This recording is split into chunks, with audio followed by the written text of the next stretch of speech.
Fantastic. Okay. So welcome everyone. My name is Jimmy Bogard. You can reach me on Twitter at @jbogard. All this information that we see on here, you can find on my GitHub, github.com/jbogard. There's a presentations repository there. So pretty much any talk I do eventually makes it up there, eventually. And I blog about this topic and a lot of others on my blog at jimmybogard.com. A little bit about myself. I work for a consulting company here in town called Headspring. We do a lot of custom software development consulting. And so my day job is actually like building and architecting systems like this, actually, that we'll be talking about today. There's a lot of other stuff about me. I do a lot of open source junk and I blog a lot as well. So this talk, like a lot of my talks, is really just about a story of one of our projects that we're working on. And this one in particular came from a coworker. We'll call him Bill because it's the actual name, so Bill. And Bill's like this really kind of even kill guy. Like nothing ever phases him. It's really hard to get a read on him. He's like just, kind of stoic, no emotion he shows. So really surprised when we came over to my desk and is like super worried look in his face. And Bill never shows any emotion. So when he's worried, I'm like, I know something's wrong. He's like, hey, Jimmy, we had a client come in that says, we're about to go to production. Can you can you take a look at our system and make sure that there's nothing we're doing in here that's just crazy or just out of whack, whatever. And so he said he took a look at it. So he saw some code that made him really worried. And so we said, let's go get a conference room. Let's take a look at it and see if there's anything here that's that you see that makes me feel better, or we should actually escalate this to the customer. And so he showed me these. Well, I boiled it down to basically 6 lines of code. And the code in this system that we were looking at, this is part of like the most important button of a web application. And that most important button is the button at the very end of a checkout process where you click the button and you say checkout. And that button is what facilitates the company to run, because that's the screen in which the customer is given all the information about what things they want to purchase, their personal information and their credit card information. And that button is the button that then takes that order and then saves it to the back end and actually starts processing the order. It's like the most important lines of code, like in the entire company, that's taking the customer's money. And this is the set of code that had him super worried. So I boiled it down to these 6 lines of code. And of course, there were more than that, but these are the 6 basic steps that we had going on in this application. So what we're looking at here is, this is like ASP.NET MVC Core or Web API, something like that. And this is the code for the button click from the UI. And so in this set of code, we're doing a number of things. The first thing we're doing is taking their cart information and then finding the customer information from the database. First step 1 we do. Now that we have their cart information and the customer information, now we'll take those 2 things and create an order in the database based on their cart and customer information. So you kind of imagine like the cart is what they had in session or whatever, and we take the customer information, those 2 things together, we're going to insert an order into a database. The next thing we do is we want to charge the customer. And so for that, we're going to be using a payment gateway. And this customer in particular, they're using Stripe. It's very popular API to be able to just call an API and say, charge the customer. So that's the next step in the process.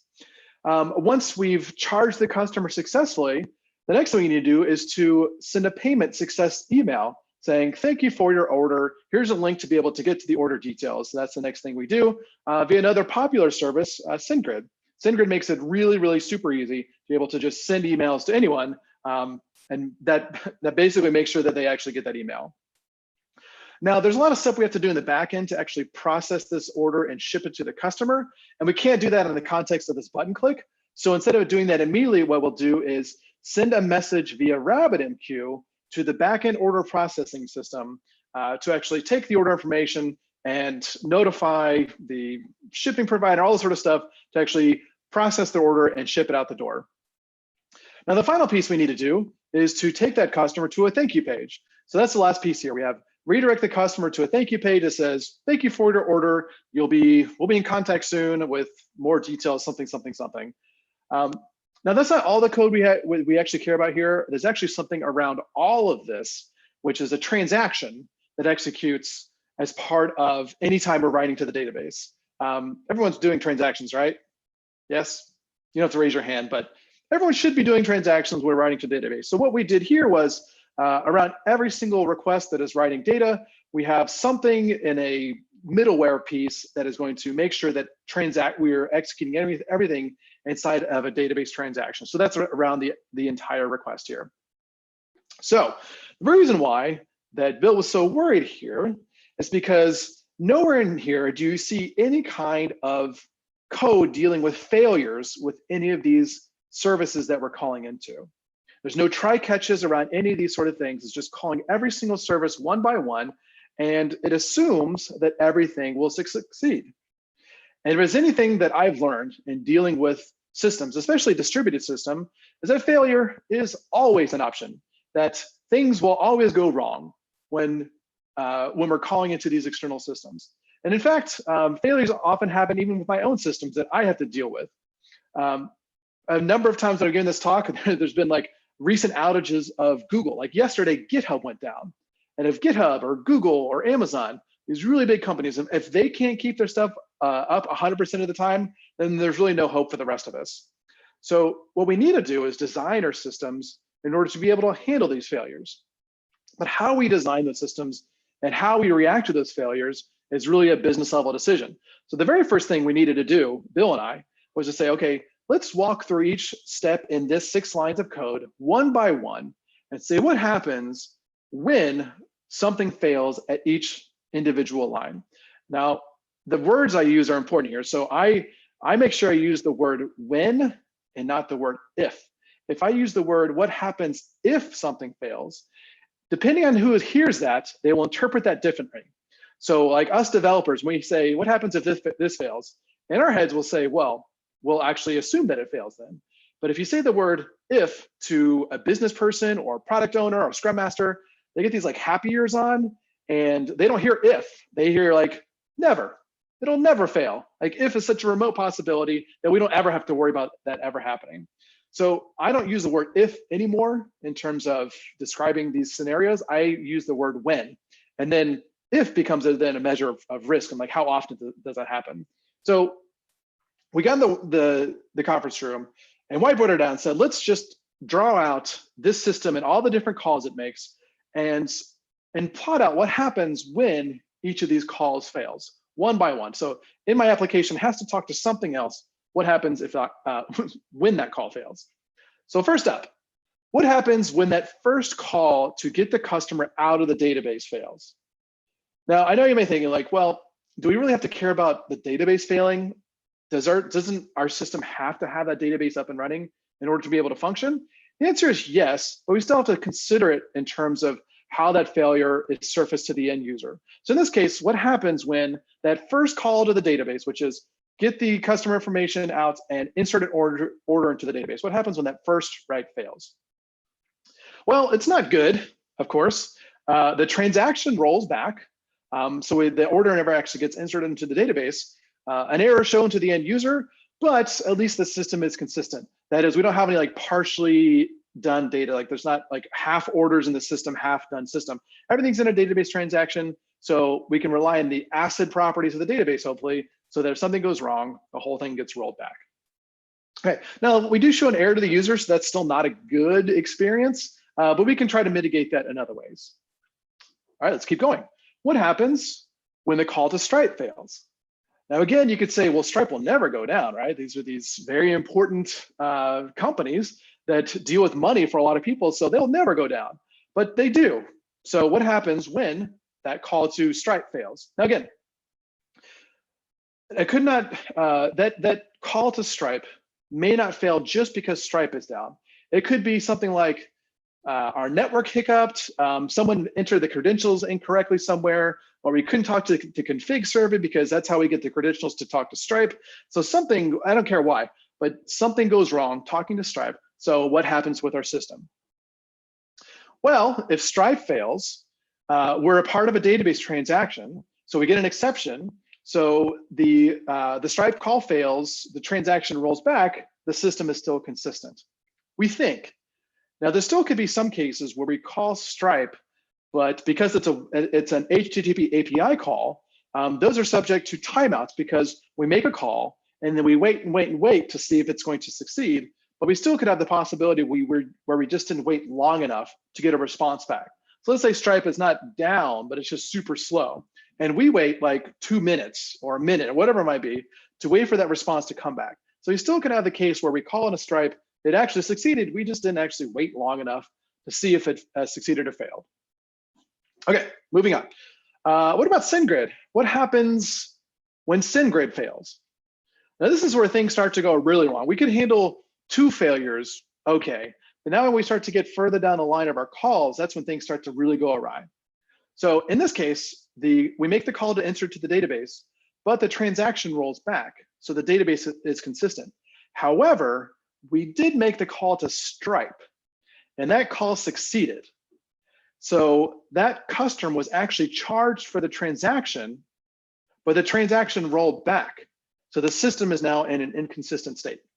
At this point, the customer is going to be pretty pissed off, right? They see that something went wrong when they get to the order failed. We're sorry, please contact customer service. So they're upset there. But then a few days later, they see their credit card was actually charged for that order. So they call customer service and say, "Excuse me, you charged my card for this order that never actually happened." Customer service says, "Okay, sure. Can you give me your order number?" And they give them the order number. But what order number? The order was never actually inserted into the database. So they're like, I don't know the order. The customer service rep goes and looks up and says, well, I don't see any order in the database. Your cart is gone, so I can't tell what happened. And so what's left? We have to go look at the logs. And of course, when developers have to look at logs to understand what exactly failed where, we're in a very, very bad spot. So at this point, the customer hates us because we charge their card and we can't help them figure out what went wrong. So they're going to go leave bad reviews on Yelp and stuff. And our customer service reps are angry and the business is angry because we made this call to Stripe and charged the customer, even though the order never actually went through.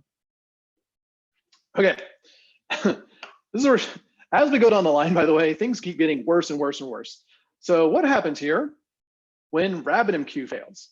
Now, RabbitMQ is our message broker we're using to message to downstream systems to let them know that we need to start processing this order. So in this picture, we started the insert process into the database. We've charged the customer. We've emailed the customer that we've got your order and you'll be receiving information about it shortly, but we never notify any downstream systems that we should start processing this order. So again, the customer's charged and they're notified, but the transaction rolls back because there is an exception. So the system is now much more inconsistent. Now when they call the customer service rep, they say, I've been charged and I've got this email saying, you're gonna process my order soon, but I never got my order, what's going on? The customer service rep says, sure, let me pull up my order. Now the customer says, okay, my order number is 1, 2, 3, 4, 5, 6. They go look up in the order is not there because that final transaction never actually succeeded. Now, the worst of the worst. What happens when the database transaction fails?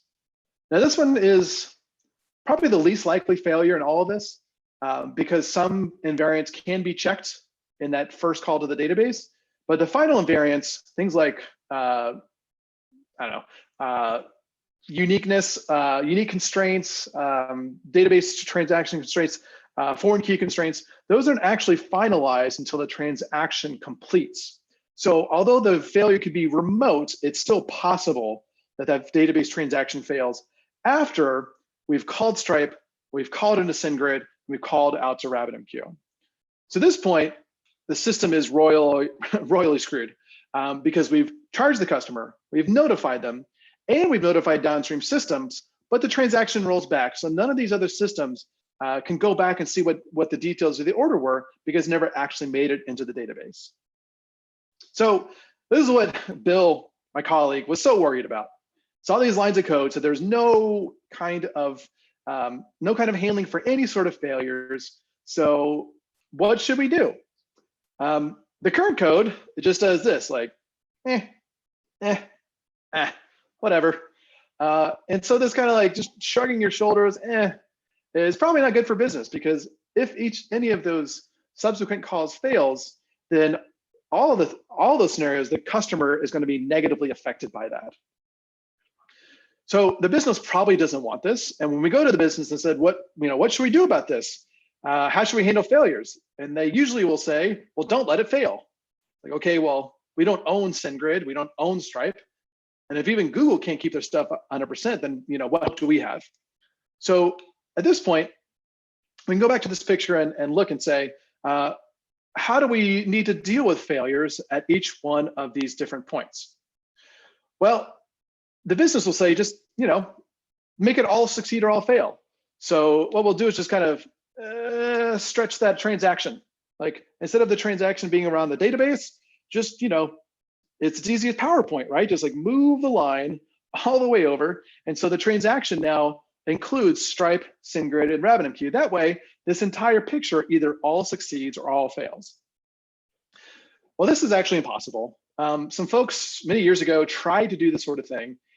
So if any of you here ever had to deal with like the old SOAP-based web services, people tried to build protocols around doing transactions over web services. And even before that, people tried to do distributed transactions with distributed transaction coordinators, two-phase commits, and all these sort of protocols to try to ensure that in this picture, everything always succeeded or always failed.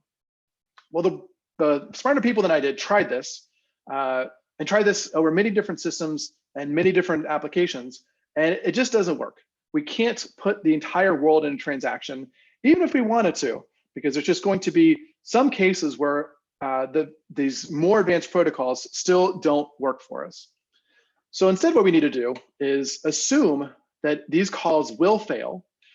We'll plan for the worst, that these calls fail and that they fail spectacularly. And then we have to take some kind of mitigation strategy based on what happens when each of these different services fail. Now, luckily for me and Bill, we didn't have to come up with the different failure strategies on our own. Smarter people than us have already thought about this and described out, here are the different strategies you can deal with when you're trying to coordinate activities between different distributed systems. And the most popular one I've seen of laying these out is a paper by Gregor Hope. His paper is your coffee shop doesn't use two-phase commit. This two-phase commit being this way of doing distributed transactions and coordinating these activities. And what he's described is the situation where he went to this paper used to be Starbucks doesn't use two-phase commit, but I think Starbucks got, like their lawyers got upset about, why are you dragging us into this weird nerd mess of distributed transactions? So he changed the paper title to your coffee shop doesn't do two-phase commit. What he did was he looked at how real distributed systems work. Things like a Starbucks or coffee shop.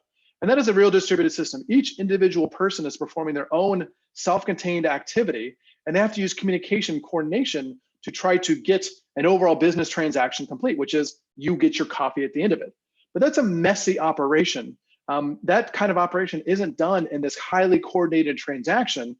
It's instead done in a little bit looser format. So he looked at this and said, this kind of system has to deal with failures. What are the different options for dealing with those failures between those two systems? And we can then use that list of options, again, amongst all of our different connections we're making between our different distributed systems, and choose whatever the option makes most sense for us. So let's walk through these options first. So the first option he had was to ignore a failure. That is, I have some action that I need to coordinate between resource A and resource B. And if the call to A succeeds, but the call to B fails, one option would just be ignore the failure.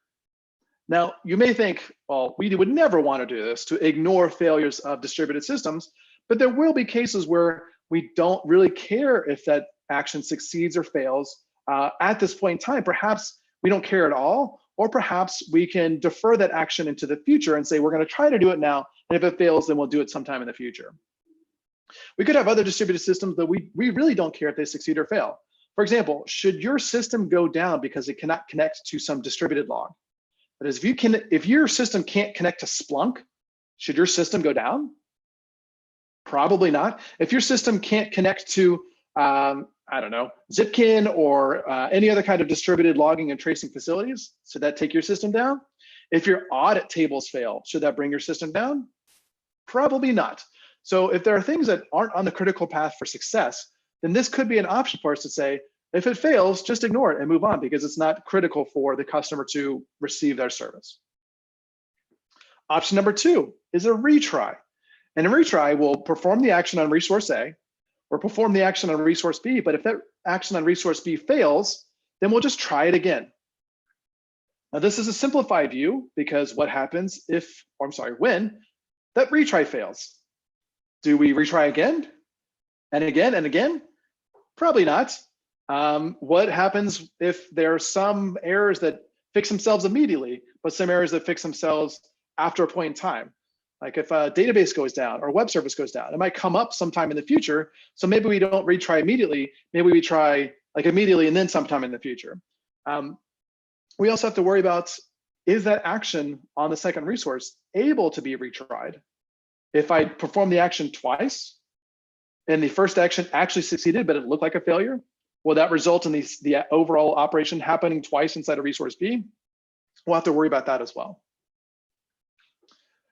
Option number 3 is an undo. So in an undo, when resource B fails, we undo the action of resource A. Now this is different than a transaction. So in this picture, we assume that the transaction or whatever operation completely succeeded in resource A. And so an undo is to have some kind of logical undo of whatever that operation was in resource A.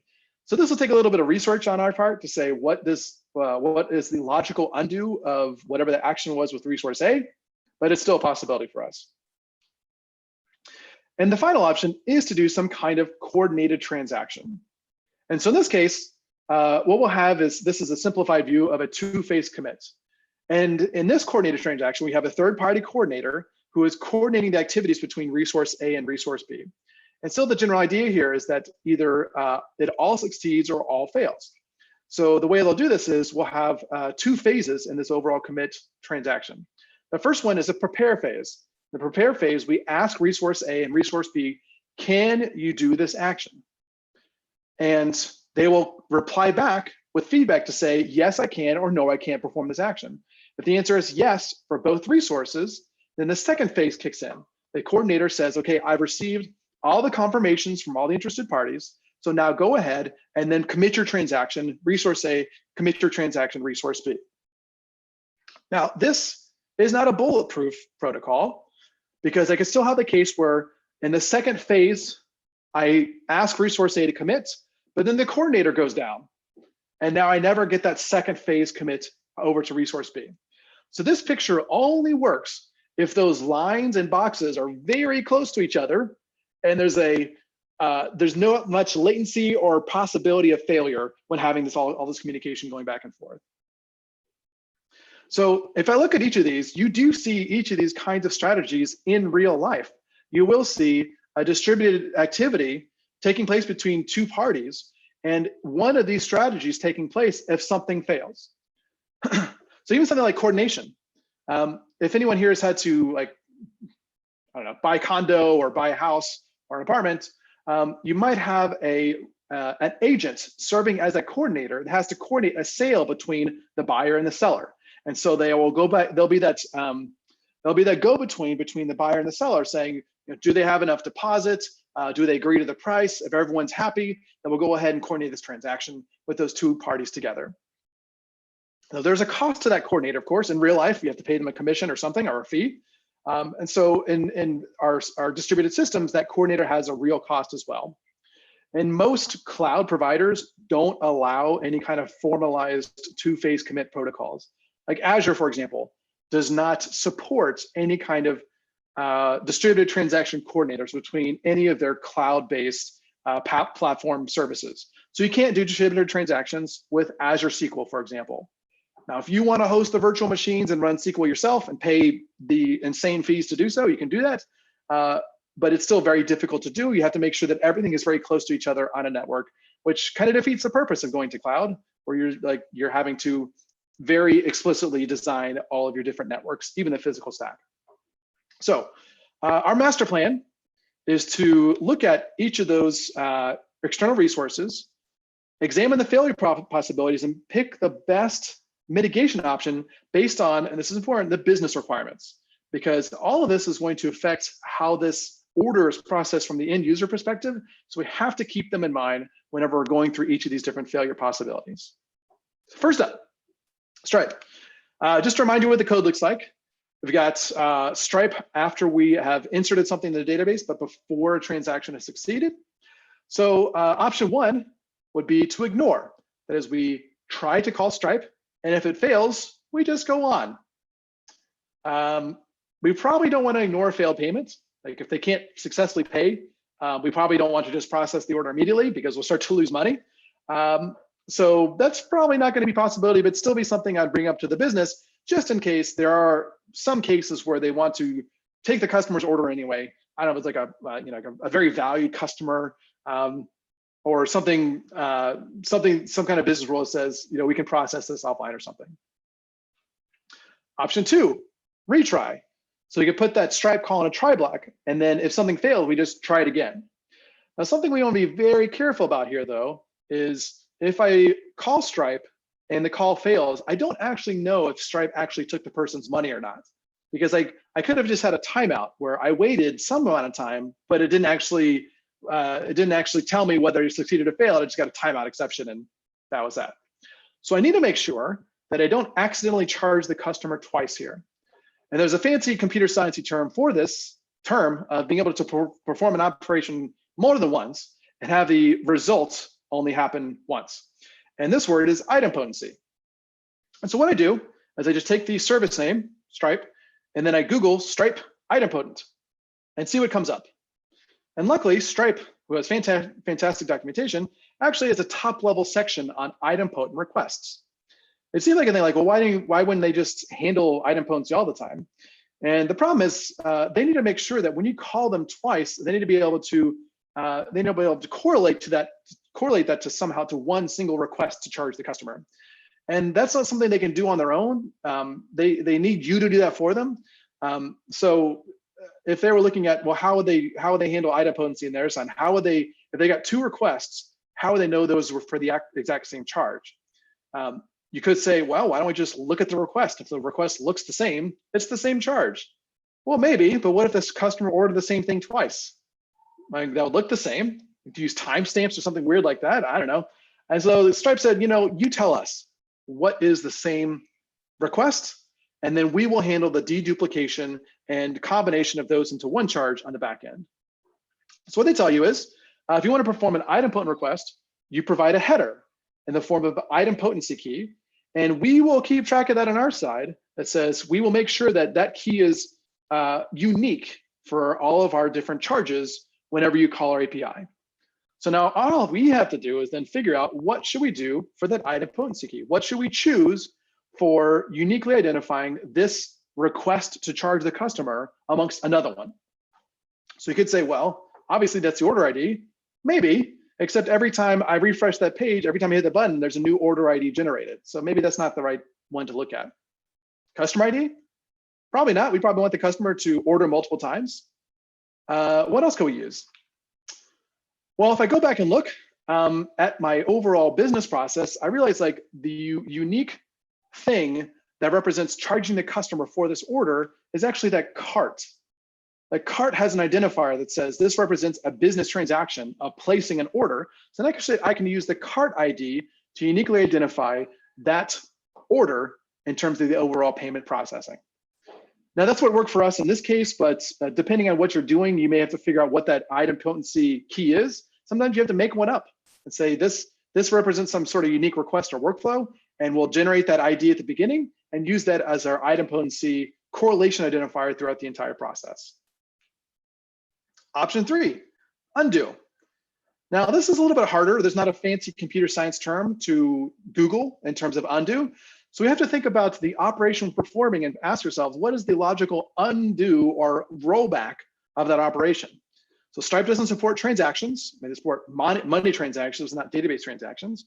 So what is the logical undo or rollback of charging someone? And so they have something like that. They're known as refunds. A refund allows you to reverse a charge that has previously been created but not yet refunded. So that is, I've already charged the customer, and a refund is giving the money back to the customer. So I can't undo that transaction in the bank, but the way I can logically undo it is if I've taken their money, is to give it back to them in the form of a refund. So I could do that in my code as well. I will try to call into all the different services. And if something goes wrong, then I will call into Stripe to say, go ahead and refund their money. Now, this isn't quite everything. In this case, I need to make sure that even if the database transaction fails, that I should refund their money. So in this case, we'll actually need to pull in all of the transaction logic into the set of code that ensures that all of the network operations are able to be handled in one spot. So in this case, if their database, if something goes wrong, whatever it is, then we will refund their money and roll back the database transaction. Now, the final one is coordination. Now, I already said that you can't do two-phase commits inside of the cloud, and you can't. And most APIs don't allow any kind of formal distributed transaction protocol, and that's true for our case as well. But they do have a kind of two-phase commit and an explicit kind of workflow. And you may have actually seen this. If you ever go check your bank account or your credit card, you'll notice that at the top of the website, you have all your transactions, but at the top it says pending transactions. And so that's something that actually exists in the payment domain, is this idea of a pending transaction. And a pending transaction actually needs to be confirmed before it actually hits your bank account.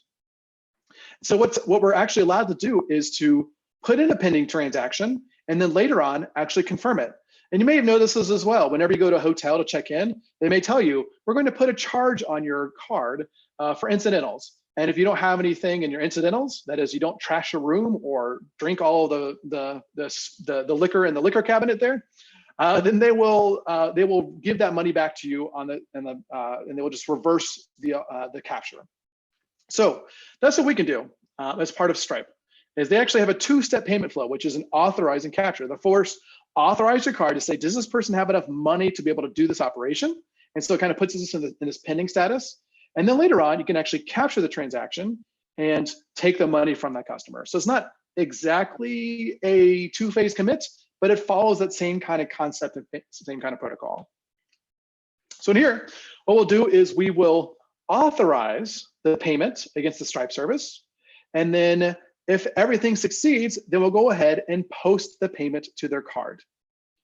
Now at this point, if something goes wrong with that second call, we actually do have a way to recover from this, because authorized transactions, the Stripe administrator can go to the Stripe admin UI and then finally manually just capture all the transactions if they need to. So there's something for us here. If something goes critically wrong with that second step in the two-phase commit process, then we do have a way to later on go ahead and capture that payment from the card. It's just a manual process. Not the end of the world. All right, next up, SendGrid. Okay, SendGrid is very different than Stripe. Stripe is all about money, making sure that everything is safe around there. But SendGrid is the exact opposite. Their real advertisement or their real differentiator is that they will send that email as fast as possible. So when you call their API to send an email, they're going to send it as quickly as possible with very low latency and very high level of guarantees. So option one, ignore. So then we have to ask the business, is it okay if the customer doesn't get their email that their order was okay? So in that case, it looks something like this, where I try to call SendGrid, and if SendGrid fails, then I just log the exception and I move on with my life. So that may be okay from a business perspective. They say, well, the customer is going to get communication later on. So if they don't get the email right then, they'll get an email later. It's not a big deal. Maybe this is an okay option. Option two, retry. So again, I Google SendGrid idempotency. And this time my results aren't so promising, because my results are basically Stack Overflow questions with no accepted answers and 100 comments. And that's never a good spot to be in.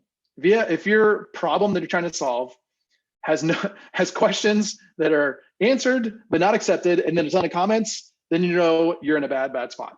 And so that's what I find here too, is that if I Google SendGrid idempotency, there's a bunch of people asking for this, but there's no way to do it, because SendGrid is all about getting the email as fast as possible. And think about it, if for every email they sent, they had to go check some record to say, have I sent this email before? Well, that would slow things down. And they're all about speed and volume. You want to send 1 million emails or 1 billion emails? We can do it. Just call our API. We'll send those things out. So retry is something that's going to make their service worse. So that's not something that they actually want to do. So we could retry, but there's no way to know if we've already sent that email before. So it's possible that I could call the SendGrid service twice and they get 2 emails.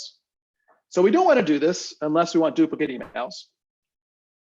Now, if you go to the business with this, they'll probably say, we don't want duplicate emails. Okay, well, we don't know if we sent it or not. So do you want 0 or 1 emails or 1 or multiple emails? We're like, no, we just want 1 email always. Well, it's not possible. So there will be some kind of back and forth with the business to get them to understand, like, you can't have exactly once emails. It's either 0, 1, or more than 1. And most of the business folks I deal with are okay with having emails received twice. Humans read emails, they can figure things out. Option 3, undo. Oh, how I wish we could undo emails. How my life would be a lot easier if I could unsend that email that had that embarrassing typo or something I shouldn't have sent at some point in the night, after I've had a couple whiskeys, sending an email that I wish I could recall back. So we can't unsend emails however much we want to try. That's just not a thing we can actually do. So what is the logical undo of an email? Apology? Like, I'm sorry I sent that. I'm sorry I sent that email at 2:30 in the morning, which clearly was a bad idea. But I've actually had to do this. I've had clients of mine where part of the things we built were sending emails out to customers, and something got sent accidentally, and I had to craft an apology email to be sent out to these people that we did something wrong to. So that is it's not like a system level, but like a human level set of undo to send an apology. Maybe we give them a $10 off coupon or % off coupon, something like to try to make good. But there's nothing in like the SMTP protocol that says you can like recall an email or undo it. Option 4, coordinate. I don't even know what this would look like, to be honest. Like, this is kind of like I have my finger on the send button in Gmail. So like, I'm gonna go check back and forth. It's like, hey, is this okay? Okay, is it good? Okay, now I'm gonna go ahead and send click the button, send the email. Like, right, I write the draft and then I wait to send. So this is not a thing we can do. I don't know what this is actually look like. So I'm not gonna even bring this up to the business because that's not a thing. You can't coordinate sending an email. The last one is RabbitMQ. Now RabbitMQ, the answers are going to be pretty similar to SendGrid because it's another kind of messaging. So emails and messaging, they're kind of a similar kind of thing. So our answer is going to look kind of the same. So option 1, ignore.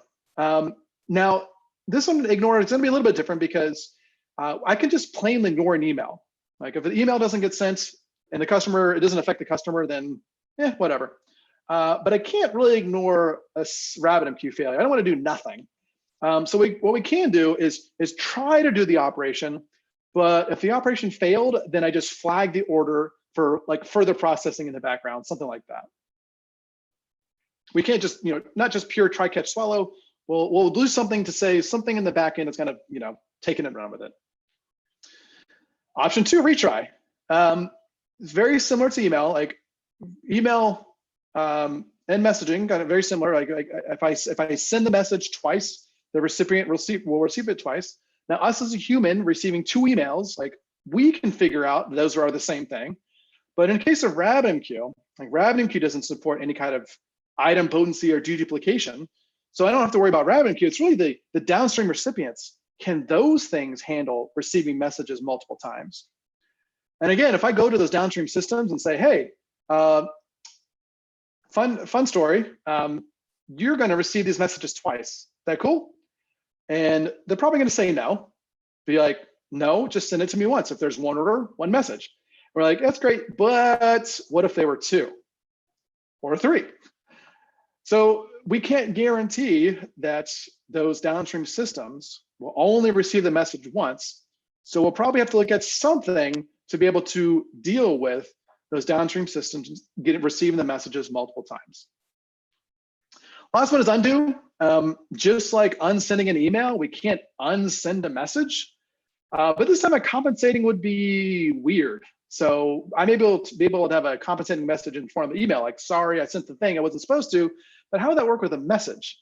Order succeeded event, followed shortly after by, just kidding, haha, order didn't actually succeed event.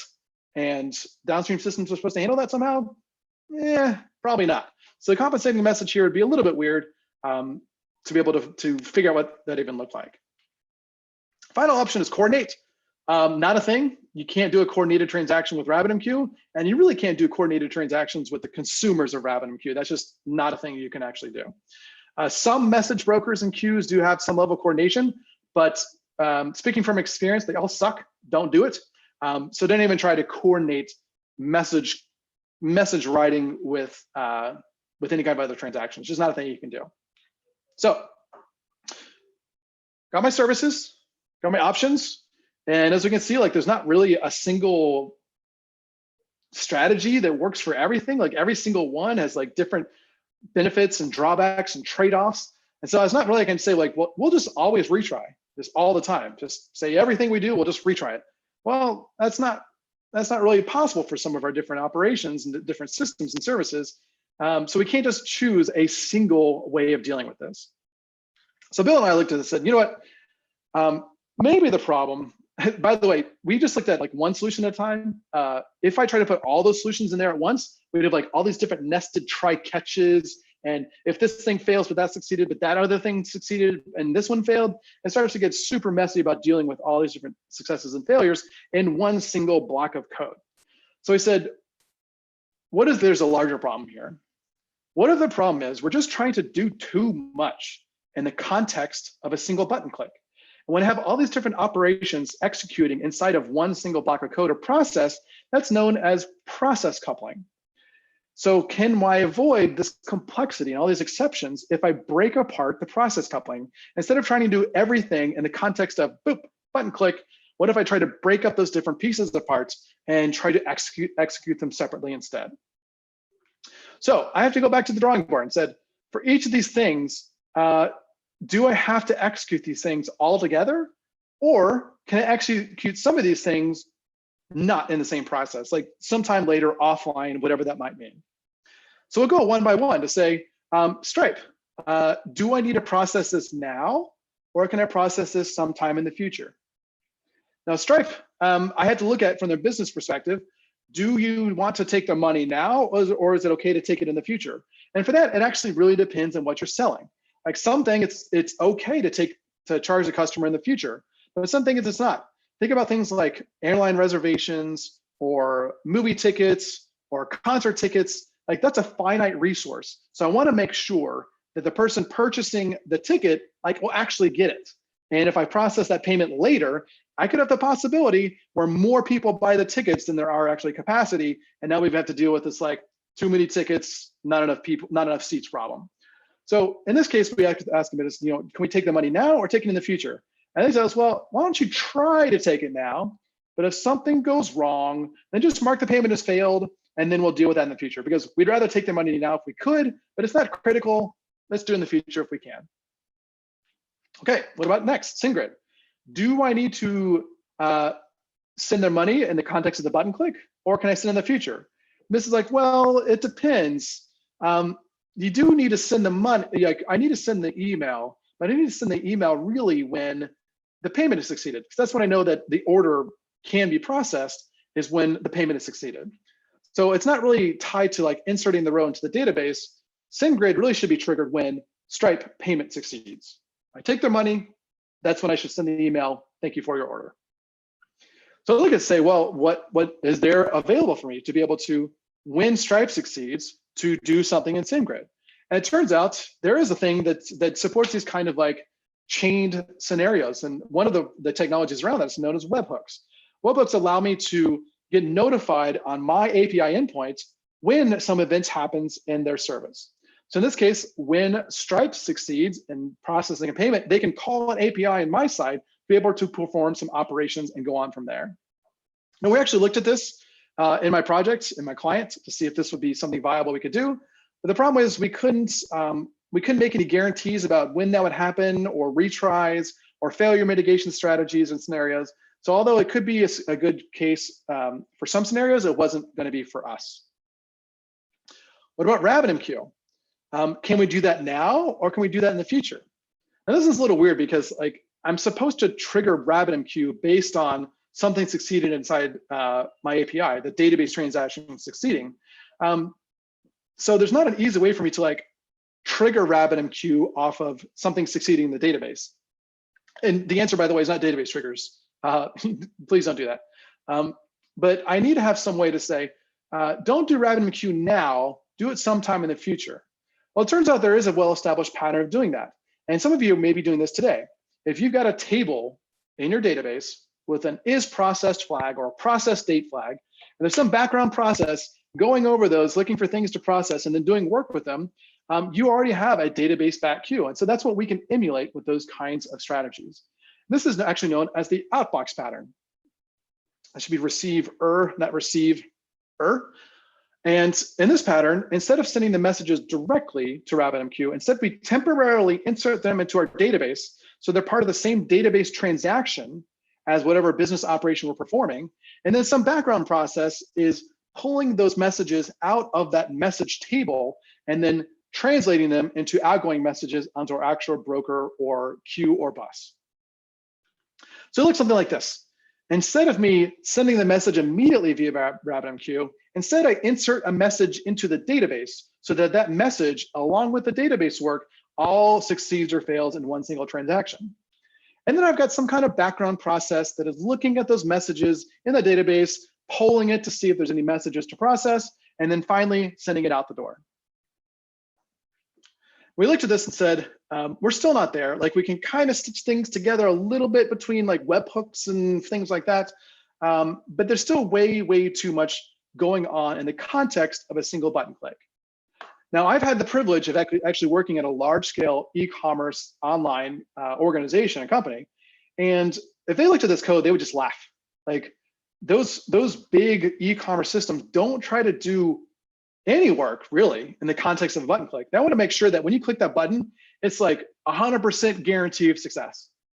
And so what they'll do is do background processing to fulfill orders, really do anything. And in fact, when I worked on online e-commerce, we even turned up validation. Like we wouldn't validate addresses, credit cards, nothing. As long as like fields were filled out, that was all we cared about. And if something went wrong in background processing, then a human would call you to be able to get the corrected details of your order. Because it turns out like humans are much more likely to complete an order if a person talks to them than if they just see a bunch of red underline, error messages they see on the screen. They get mad and they just stop. So modern e-commerce uses background processing as opposed to trying to process everything in the context of that one button click. So what we'll be doing instead is moving all of that stuff that was in one block of code to some kind of offline processing. But to do so, we have to understand how do we coordinate these different activities together. So I look at each of these different steps in the operation and say, can each of these be processed in the button click, or do they need to be processed offline? So Stripe, we look at Stripe and say, do we need to process this as a button click, or can it be done offline? And looking at Stripe, we go to the business, say, do we have to take their money now or later? And for Stripe, they could say, I want to minimize the checkout fallout rate. That is, I want to make sure people finish the checkout process, so we can process that offline. Same thing with SendGrid and RabbitMQ. None of these things actually need to be done in the context of the button click. All of these operations can be performed sometime in the future. Now I won't go into too much into starting the workflow. There'll be some kind of background process that's doing the outbox stuff that's going to be sending a message from inserting a process order message into our database, and then some kind of background order processor is going to be taking those messages out of the database and then coordinating those activities between these different background systems. So even if I just took that code that was inside the controller action, that was call SendGrid, or call Stripe, call SendGrid, call RabbitMQ, I'm still going to run into the same coupling problems we saw earlier that I could have partial success or partial failure. So I still need to see like what kind of workflow patterns do I need to employ to coordinate these background activities. A very simple one is known as a routing slip. And a routing slip passes a message sequentially from one step to the next. So it's basically just a step-by-step process. Then the message gets forwarded to one endpoint, then the next endpoint, into the next endpoint by a series of queues. And it's just a linear kind of assembly line process for processing an order. So if you have kind of a very simple workflow where it's just a linear workflow, this can actually work really well for you. There's no coordination involved. There's no kind of central processing. It's just literally a message being, excuse me, forwarded from step to step by a series of instructions that says, here are the addresses that this needs to be flowed from one point to the next. We actually do see this in real life. I see this in manufacturing facilities a lot. They have fancy names for this. They do call them routing slips or pick slips that describe how an order should be processed in the overall manufacturing line. So it is a thing in the real world, but what we have to consider though is that this is a completely automated system, so humans can't intervene to say, well, oops, SendGrid failed, what do we do now? So in routing slip, it can only really work for kind of simple linear workflows. Next up is a more complicated one known as the Saga pattern. And a Saga pattern is best illustrated with how I might book a trip probably 10 years ago, I guess, because that's the metaphor that's most typically used, is booking a vacation or holiday. And when you're booking a vacation, you're booking everything at once. That is, if you're booking a vacation, either everything can happen or none of it can happen. So typically you book the rental car, you'll book a hotel, and you'll book a flight. But those are typically different companies and different services providers that are doing those different activities.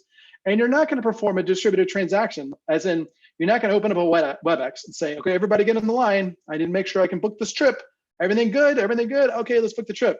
Instead, what we have is a series of forward transactions to book the rental car, book the hotel. And if something goes wrong, like booking the flight fails because, I don't know, a pandemic going on maybe, then what we'll need to do is then reverse the other transactions. So there has to be some kind of undo operation for each of the other pieces in the puzzle. So we'll book the hotel and then something fails. So now we'll cancel the hotel and cancel the rental car.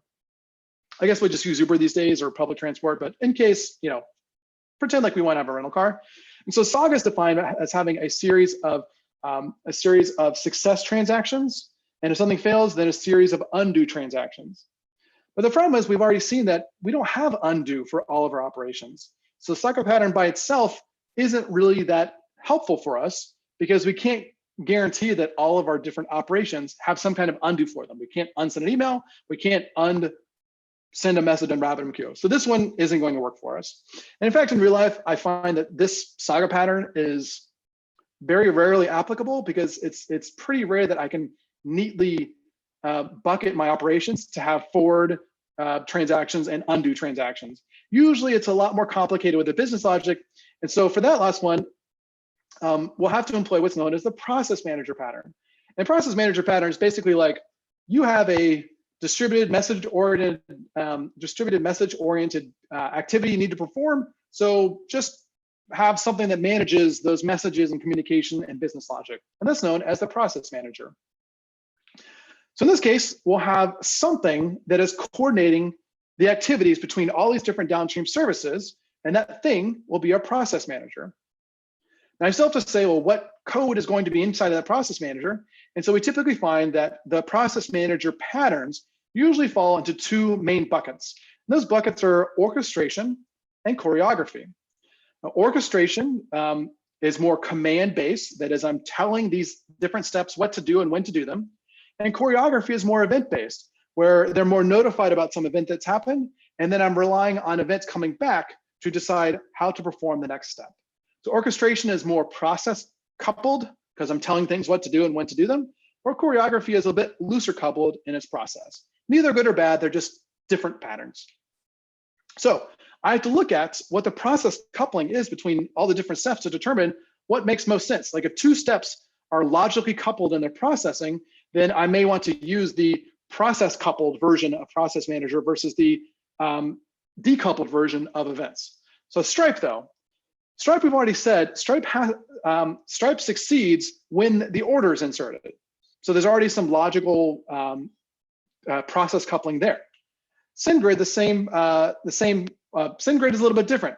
SendGrid says, I can succeed, but only when only if Stripe succeeds. But Stripe itself shouldn't necessarily directly trigger SendGrid. Stripe doesn't care about downstream things that happens. SendGrid just needs to be notified when this other thing happens before it. The same thing with RabbitMQ. So what we see is actually a blend of orchestration and choreography, orchestration being more command-based and choreography being more event-based. So it looks something like this. I have the post coming in to the API that will only insert a row into a database and nothing else.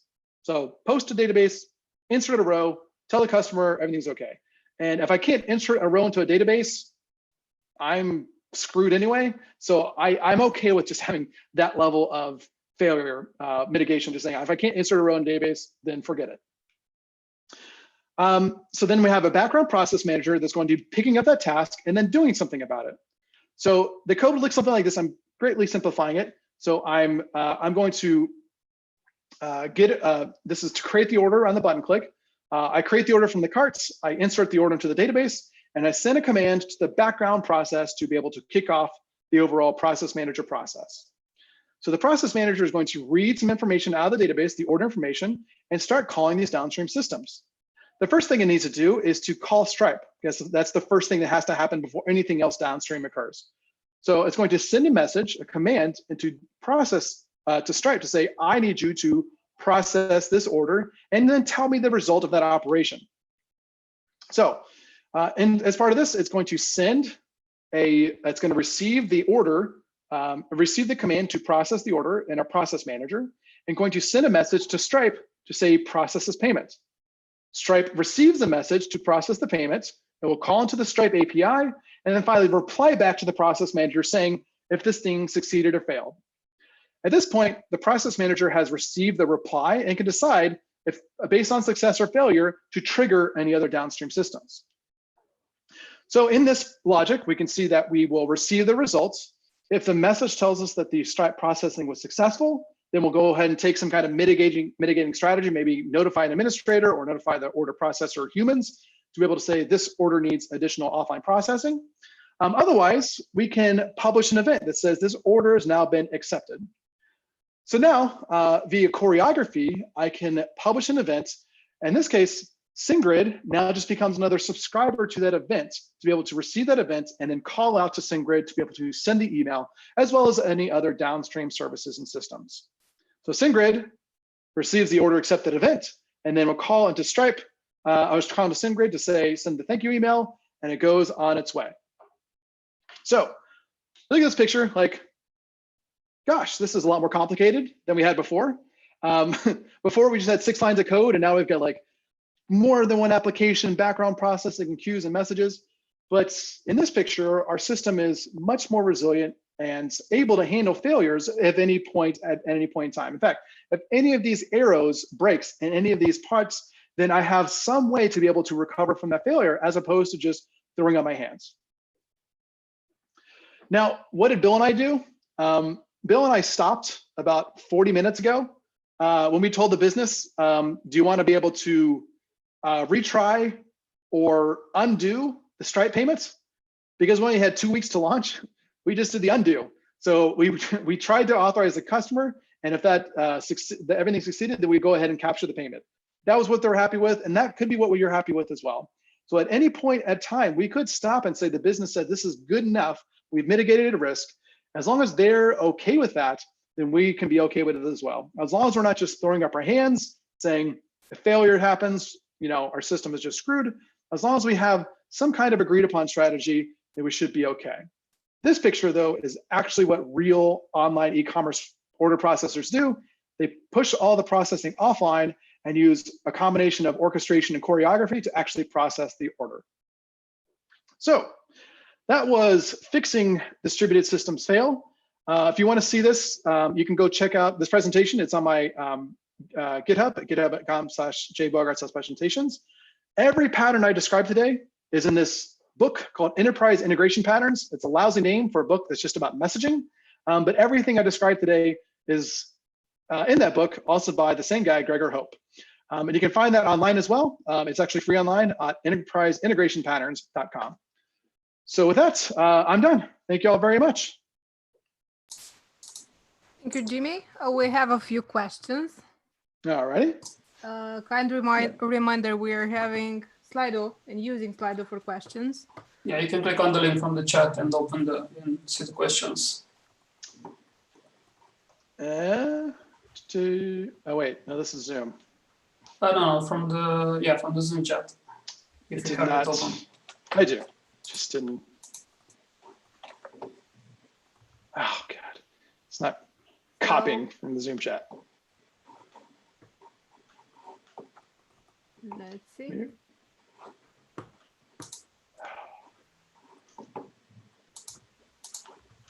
I'm gonna have to type it in. Okay, I can share my screen if you want. Yeah, I think it's better.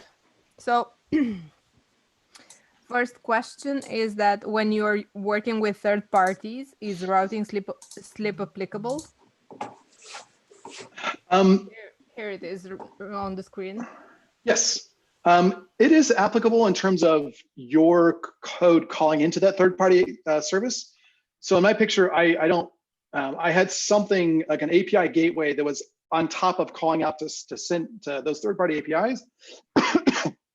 So I typically do put any kind of call to third-party systems and services in something in front of it to be able to call into. So it's not directly applicable inside of Stripe, but I usually will have something on top of that to be able to call into. Okay, second one. Does it even make sense to call an external service inside the database transaction and hold locks for a longer time? I think no, but I see it all the time. And there's sometimes where it's unavoidable too. You may not even know that you're calling third-party services and as part of whatever you're doing, because you could be something like, I need to write to the database and call this API as part of it. That's just something that can happen sometimes. And so although it's something we want to avoid, it's sometimes impossible to avoid. Definitely what we saw there, where we're calling external providers inside of a database transaction, that can be a little tough to do. But if we're doing something like I'm calling Stripe and I need to take the results of Stripe and like insert the Stripe transaction ID into my database, it's hard to do that not in a transaction.